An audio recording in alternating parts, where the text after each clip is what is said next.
Hi guys, Samantha from GSMO Tutorials here, and today I'm going to be showing you how to create a pair of earrings with Mokume using these little kaleidoscope texture stamps.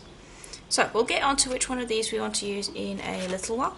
For now I want you to choose your clay, and what I have is some Cernit Metallic Blue, Cernit Metallic Gold and some Prima Black. Now you can mix brands together. I generally will bake the earrings at Primo's recommended temperature, and the Cernit does perfectly fine, so in this case you can combine Cernit with Primo. Also we're going to be using some copper metal leaf, so let me see if I can show you what that looks like so you can see that. Okay, so first thing to do is going to be to work with these two colours. So what I want you to do is these are currently about 2 millimeters thick. I want you to take them down as thin as you can on your pasta machine. So I'm just going to take this down to my thinnest setting, making it, I'd say, at least half a millimeter thick, if not thinner. And then I'll do the exact same with the gold.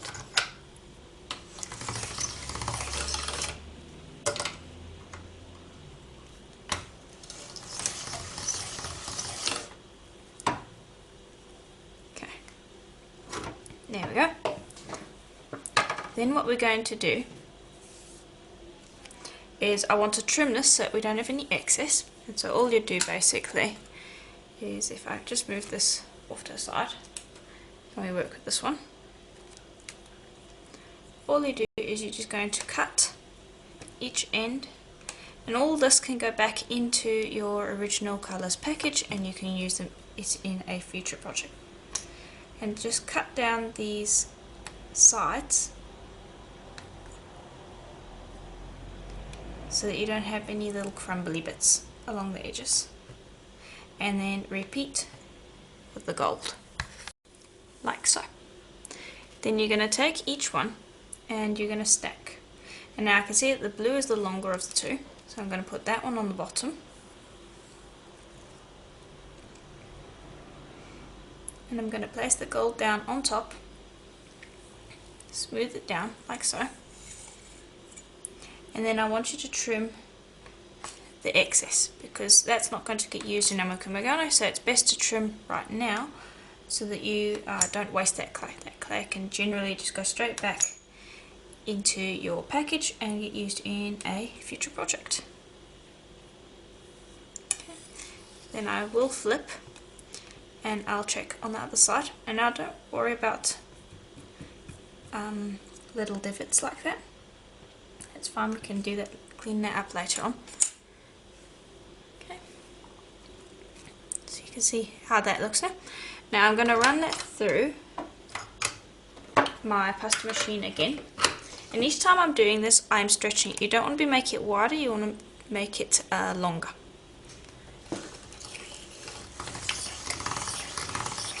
So I run that through, making it longer. Then I'm going to take it down to my thinnest setting again, and I'm going to run it through. Like so. So now we are ready to start working with it. So we are going to have a little bit of excess on this side. So I'll just trim that, and that's our first little bit of scrap. And I'll do the same here. Just going to trim a little bit. Don't worry if you get little bits of clay on your piece if they are the same colour as, well, I've got blue here and I've got blue on this side, so don't worry if you get little scrappy bits of clay on your piece if they are the same colour as what you have in your piece. Alright, so now all to do is we want to take our copper metal leaf. Now the best thing to do is to make sure that all your windows and doors are closed, and that you don't have any fans or things that are going to be creating wind while you're trying to do this, because this is so delicate. There we go. Okay, then you're going to take that and you're going to place that over the top of your piece, like so. And the scrap piece that we have down here, just going to grab a craft knife and just make sure that you burnish the edge here so that the metal leaf on the clay is stuck down. That way you shouldn't receive too much rippage when you are doing this next step, where you take your craft knife and you drag it along the edge like so to get your metal leaf back. Then you can use that scrap to cover it again, and basically you want to cover the entire surface with metal leaf. Okay, and there we go. So then just run your hands over it just to smooth that metal leaf down, and if you have any excess you can use your craft knife just to trim away whatever little bits and pieces you might have as excess. So I've just got one little bit down this side, just give me one moment. Okay, and then just get rid of that. Okay. Alright, now we're ready to move on to the next step, which is going to be to cut these pieces. So I'm going to cut a fairly large section. Lift that up. And place it down, and then smooth.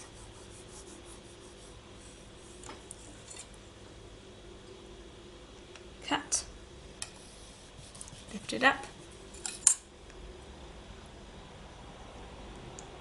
Lay it down.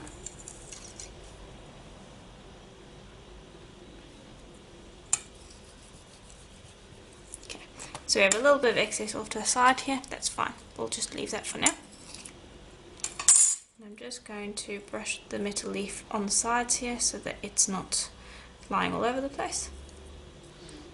Okay, and then just give that a decent burnish with your finger just to get it to stick. So you can see there how thick it is. So I don't really want to make that any thinner, so we will leave it exactly the way it is. And then I'm going to take this piece of black that we have off to the side here, and I'm going to run this through on my thinnest setting. Okay, and once you've done that, I want you to stretch that. So we want to make it as thin as possible. So you can see there how I'm going to stretch, and now pull the other way, stretch again, and be careful because you do not want it to tear, but at the same time you want it to be nice and thin. Then take that really thin part, I'm just going to stick that down to the tile, and then because we have metal leaf over the surface, this is going to have a little bit of trouble sticking.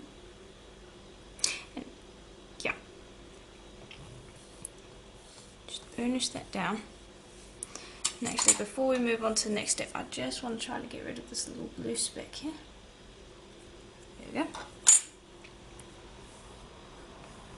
And then just stick it around the edges. And then what I'd recommend doing is bringing over a piece of plain printing paper and burnishing. And this will start to stick our black clay down onto our metal leaf. And it will also just bond all the layers of the clay together. So take your time to do this, make sure that you burnish properly and firmly, because the harder you do this, the better you do it, the easier it's going to be to slice those layers later on. Okay. Then I'm going to cut where our excess is, lift that up, and that can go back with my black.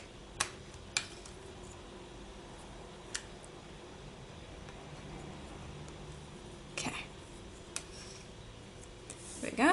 Then I'm going to lift this up off the tile, and what I'm going to do is I'm going to run that through on my thickest setting, and I'm going to again lengthen it. Okay, so that didn't stretch it much. I'm going to take it down one more setting and lengthen it again, and you can see here that the black lifted up a bit. Just press that back down, and I'm going to take it down one more setting and stretch that out. Okay.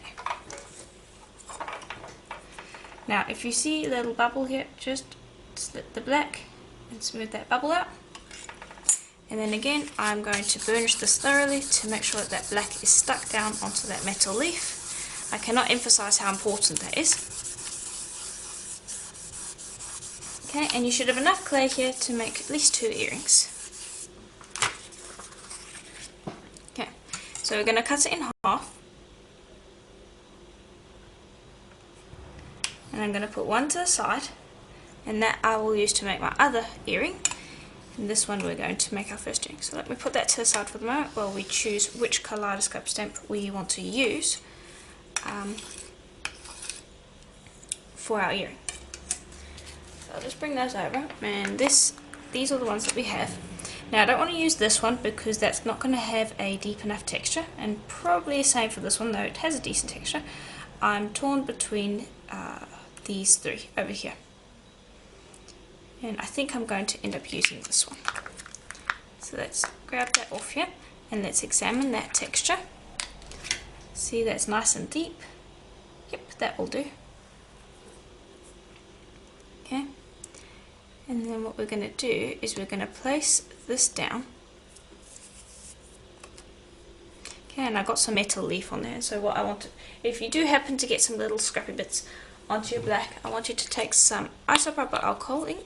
Just isopropyl alcohol, and just run this over the surface of the clay, and this will remove a very small layer of the clay, but it will also remove any bits that you don't want.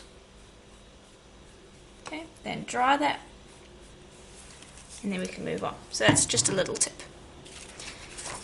Okay, now I'm going to burnish this thoroughly onto my tile so it's nice and stuck. All the layers are formed together.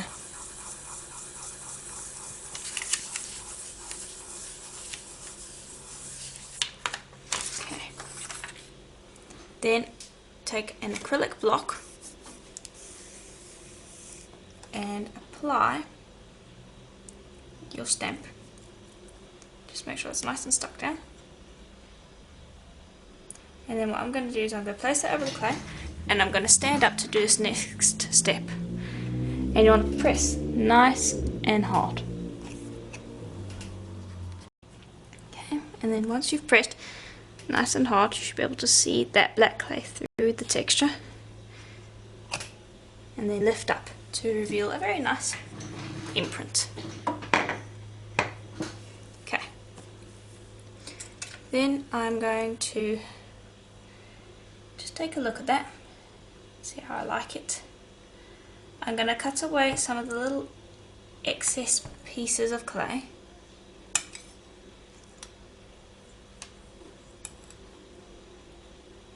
So I don't want that in the way when I'm slicing this.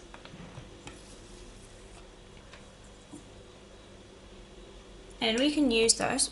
I'll see about showing you how to use those. Then I want you to take a nice flexible blade that is very sharp. The sharper it is, the better. And I want you to very slowly start slicing this.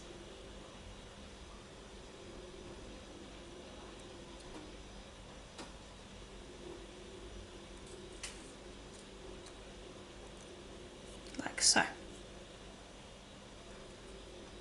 And now take your time doing this. Leave a black outline, like so, when you're slicing. So don't slice too deep.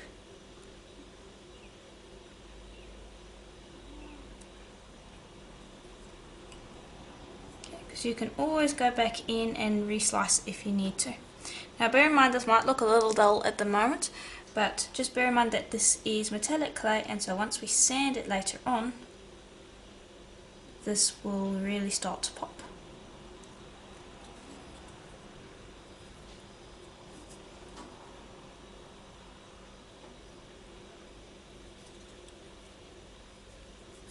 Okay, and I'm just going to continue fiddling with this, getting the outline to my liking, and I'll show you when it is done. Okay, and there we go. So now next step is going to be to bring over our paper again. And I want you to burnish this thoroughly, because again, getting all that metal leaf to nicely stick down. Now something I do want to bring up, when we sand this, You do want to be careful when you sand it because you only have a very thin layer of clay here, so what I'd recommend doing is sanding with like a 800 or a 1000 grit sandpaper, and then we'll put some resin on here. But I wouldn't do a 400, 600, 800, 1000 and then move on to polishing papers like I usually do, because we don't want to sand away a lot of material. You just need like 1000 grit to bring out the metallics. Okay, then I'm going to lift that up.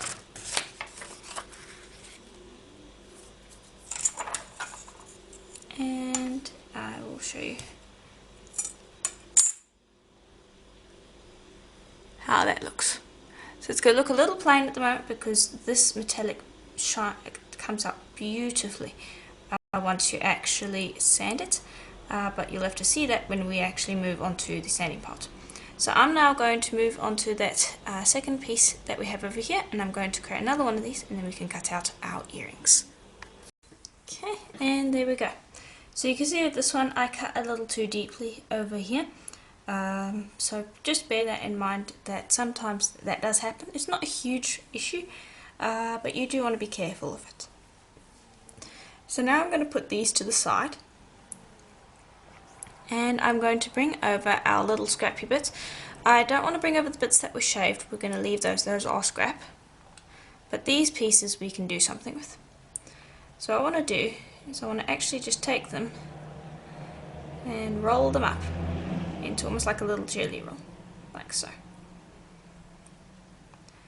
And just repeat that for all of them, just roll them up into a jelly roll, and then stick those rolls together like so.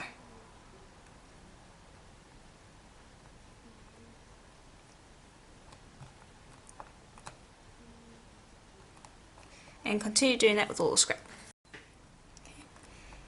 And then we'll just pop them together, and I want you to just press down on them so that they're all basically the same height,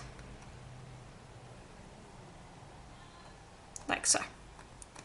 Then take that, start squishing that together into like a square or a rectangle, whichever one works best for you. And we're just going to kind of reduce that a touch. We're kind of creating a little scrap cane.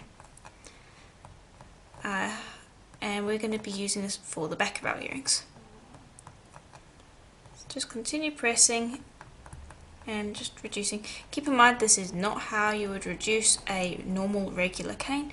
This is a scrap cane, so we don't have to be as careful with it, and also we do not have as much clay to work with either, so you're gonna end up with distortion, but that's fine. Okay.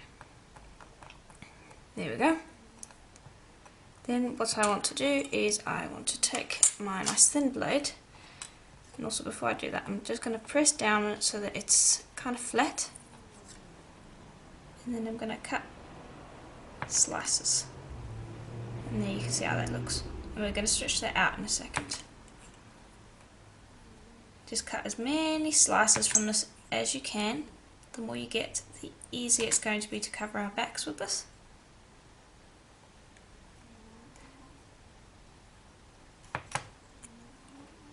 Okay, and I'll probably be able to get one more out of this. There we go. There we go. Lost 2 slices, I guess. Okay. Then what we're going to do is we're going to take each of those and I'm going to run them through the pasta machine, like so, and I'm going to take them down multiple layers until I'm quite thin. So you can see there how it's stretched out everything, and I want you to do that with each of the slices. We can distort them, we can warp them, just make them look good, like so. Okay, and there we go. Then I want you to take a nice thin piece of black, and I'm just going to roll that through my thin settings again, stretch it out so it's nice and thin. Here we go. Then I just want to pop this to the side here. And all I want you to do is I want you to take these, just lay them down onto the clay, and just kind of patch them together like so. Okay, and there we go. Then take another piece of printing paper, and I want you to burnish that so all those little seams are smoothed down so it's one veneer. Now of course you do not have to do this, you could always just go ahead and give our pieces a black backing if you don't want to go through this hassle. But if you want a nice pretty background that matches and you don't want to do another mukumegana and you want to use up your scraps, this is a perfect way of doing it.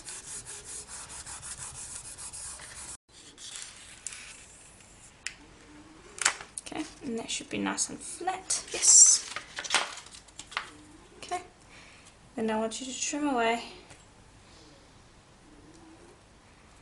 these outside excess pieces.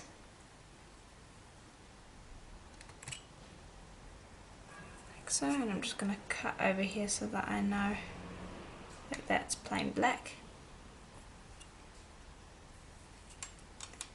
Here we go. It's a bit messy, that's fine.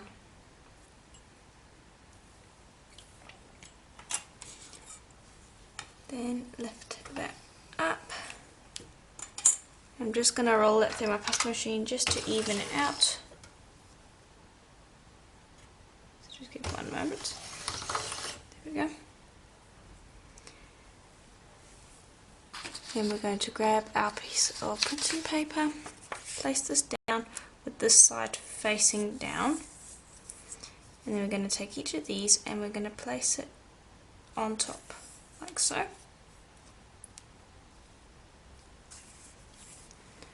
Then burnish that down, and this will give our back and our fronts a nice even texture. It's not going to have any fingerprints, it's going to be nice and smooth and matte, which is something that you want. Okay, and you don't have to spend too long on it because we already burnished them. Okay, the harder you burnish it down to the paper, the less likely it is for your cutters to get stuck. And I'm going to be using my third largest cutter from my circle cutter set that I sell on my Etsy shop, Jessima Design, and I am going to position that over the texture. Now also, if you want to purchase the texture, I also sell that on my Etsy shop, Jessima Design. There is a link in the description below for those of you who want to take a look at it.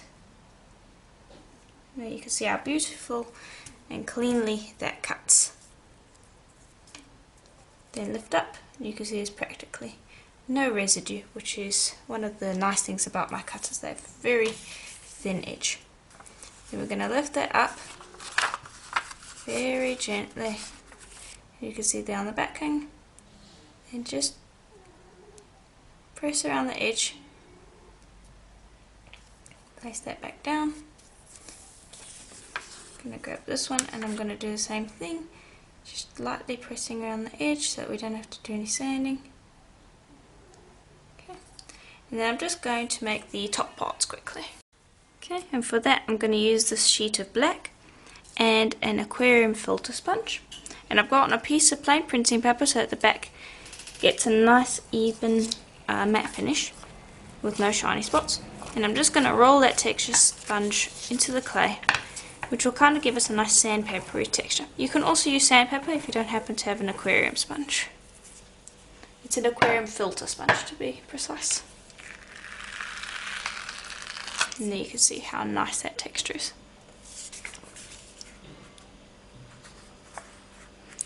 Okay, then I'm going to use my cutters to, and this is the smallest circle cutter in my circle cutter set.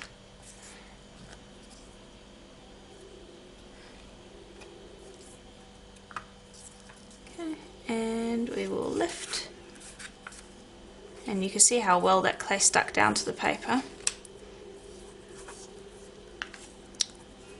Actually stuck down a little too well, but anyway, so just leave those on the paper because once they're baked we can peel them off quite well, and those are going to go with our other set over here.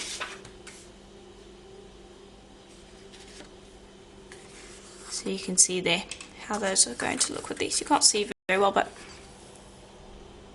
they'll match together quite nicely. So I want you to put those into the oven for a full hour at Primo's recommended temperature, and then when they're out we're going to do some little tidying, a little bit of tidying, maybe put a little bit of resin on, and then we can see how they look when they're done. Okay, and here they are out of the oven. So now I want to get to sanding them. So we'll sand this one. And what I would do is, with these little ones, just go around the edge like so, just to take off any little bitties that might be creating a sharp finish. You should be able to run your hand over it and it should be nice and smooth. And that's all you need to do for these ones, because you can see the back is pretty good. You can go in and do a proper sand if you wanted to, just to smooth out the edge, and then you need to go up through some of the grits to get that to smooth off, like so. Just basically until you no longer can see these little parts. So I'll just show you quickly. Oops. There you go, you can see it's much better. And finally this piece. Okay, and there we go, we've got pretty much a completely black backing. So that's what you would do with those pieces. Then with these pieces, what I'd recommend doing is taking something along the lines of my grey or blue polishing paper, which I sell on my Etsy shop if you do want to look into them, or you can use a 1000 wet dry sanding paper. Excuse me. And then all you're going to do is you're just going to go in, and because these are polishing papers, they do not remove a huge amount of material. And so if you start with a high enough grit, this is very high grit, so it's not going to remove a lot, and I actually might want to go down one more grit because I don't think it's taking off enough. And basically what you're doing here is, mostly what you're trying to do is you're trying to just give those the metallic parts a quick sand, and also the black parts. And what you'll be doing for the black parts is you'll be removing any metallic particles that you got off of the metallic clay, and the metallic clay you'll also be sanding off all but the metallic particles that are contained in the clay. So if I bring these two over, hopefully you can see that there is a very small difference. You'll see the difference later on once we do the resin, but the one that you sanded should look quite matte. This one you can see it's got little sparkles all over it. That is something that you don't want because you won't get a nice deep image. So repeat with this one, and do not forget to just quickly sand those edges. Okay, and so now the next step, now that you've finished that, is to put these to the side because we will not be resining those, and to grab these ones and put them onto a silicone mat. Now the reason I put it on a silicone mat is because if you happen to have resin drips, let's see if I have one around here. Here we go. So for instance, this is where resin dripped. You can just peel it straight off the silicone. It does not stick at all. Whereas if you were to put it on a ceramic tile or glass or anything like that, it would end up sticking. And so this way, you do not have to worry if you get resin spills about your piece sticking to your work surface. Now, the resin that I am going to be using is Lisa Pavelka's Magic Gloss. Another option is this UV resin. This one works pretty well. And another option, for those of you who can get hold of it, is Tiny Pandora's Deep Shine. That's another one. Keep in mind though that this is a flat finish, and this one over here is also a flat finish, whereas this one gives a dome, and this is why I'm going with this one today. So again, it's all up to what you can get and also what you can get hold of. So what we're going to do is we're going to take that, and I'm going to drop that into the middle. It's very satisfying, so let me show you that. So you can see how immediate the difference is.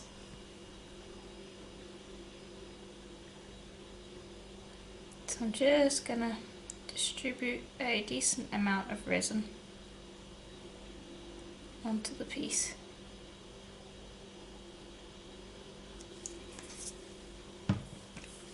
And this is why I wanted to sand it, because once you apply the resin, the metallic areas, even though they do look matte, now that you've sanded them, once you have applied the resin, it will end up looking very shiny. And so if you have not removed any stray particles, it will end up looking very busy, and you'll just end up with this huge sparkly piece that hides a lot of the pattern that you've got going.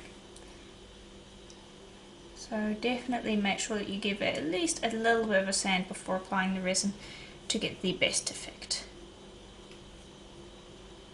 And then all I'm doing is I'm just taking a skewer. You can use a needle tool, a rubber tool, anything you want, to just drag that resin to the outside of the piece.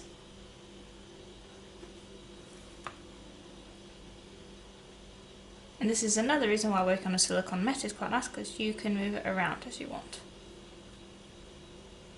Okay, now leave that and do this one. Now bear in mind that with the magic gloss, it does tend to want to create a nice high dome, like as if you had actually had a glass sphere on your piece, but this does mean that it will draw away from the edges if you have too thin a coat on there. So just leave it while you do another piece, and then come back to it. If it has drawn away from the edges, add another bit of resin, move it to the edges, out to the edges again, and repeat until it has a nice high dome and it's reaching out to your edges. Okay, and here they are out of the UV light. So they were in the UV light for about 15 minutes, and then I've let them sit for another 15 minutes just to let the resin cure to a rock hard finish. So now I want to buff the backs, and I want to buff these little pieces over here as well. So I'll put this to the side, and we're going to be using some Renaissance wax, and this is going to, it's not absolutely necessary, but it will bring your piece up to a nice light sheen if you just rub it on. And I'm going to bring over one of these as well, and we can buff this one up as well. So just make sure to give it a light coat of that wax. There we go. And then we're going to use, our buffing tool. And basically you just use a rotary tool such as the Dremel 3000 and a buffing wheel, and these are buffing wheels that I sell on my Etsy shop. The reason I sell them is because these are really nice soft buffing wheels that do not burn or mark your clay. They just give it a nice sheen, as you'll see in a moment.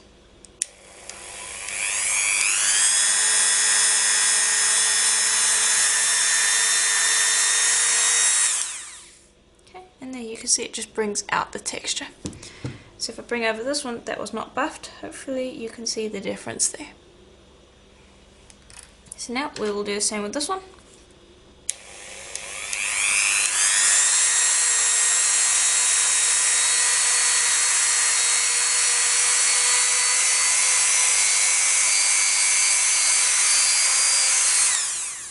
Okay, now it's not meant to be a super shiny finish, it's just supposed to bring out those colours. So now I'm going to repeat with the other two that I've not done, and then we can assemble. Okay, and now we're ready to drill.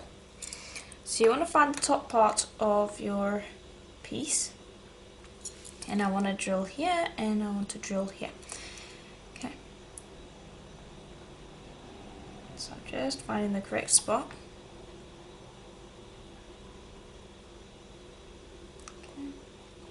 Pressing down, and then I'll use the drill.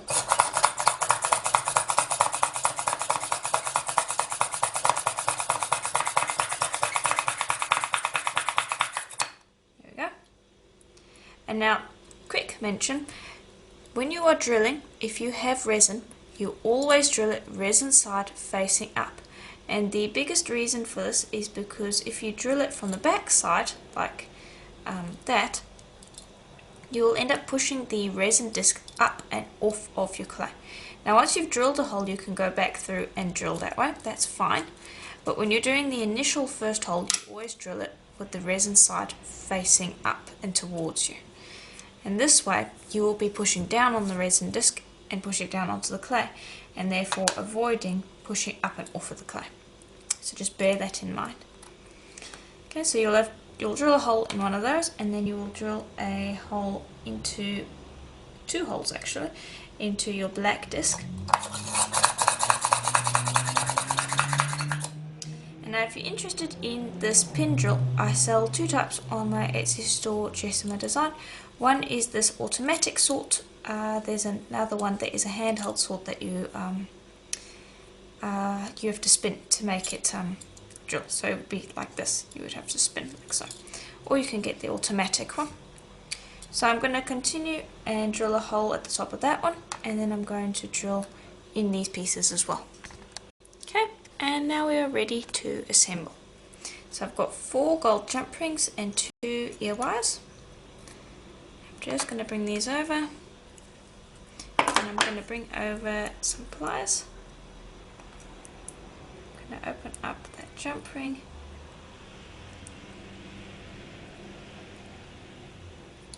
This is a little fiddly, so sometimes I'll just use my fingers to do it. But you want to feed that jump ring through. There we go. Then bring over this piece and join that up as well.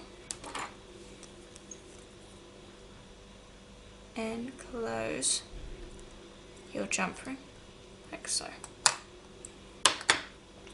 Then take your ear wire, and now because we want it to be facing a certain way, I want to take my pliers and I want to just twist that loop like so. That way we won't have to use 2 jump rings, we'll only use 1. So open it up, loop that on, and then attach your jump ring. See, if we hadn't changed the loop, we would have had to add another jump ring to get it to face the back. Okay, now repeat with the other one. And there we go. There are our cute earring pair. So that is basically it for today's tutorial. I do hope that you enjoyed it. If you did, please do let me know in the comments below. And keep in mind that you can use a bunch of different texture stamps. You can use different colours for the Mukume Gane. You could even do a mica shift instead of a Mukume Gane and follow the same kind of rules. Play around, have fun. There are lots of different ways that you can use the techniques that I showed in this tutorial.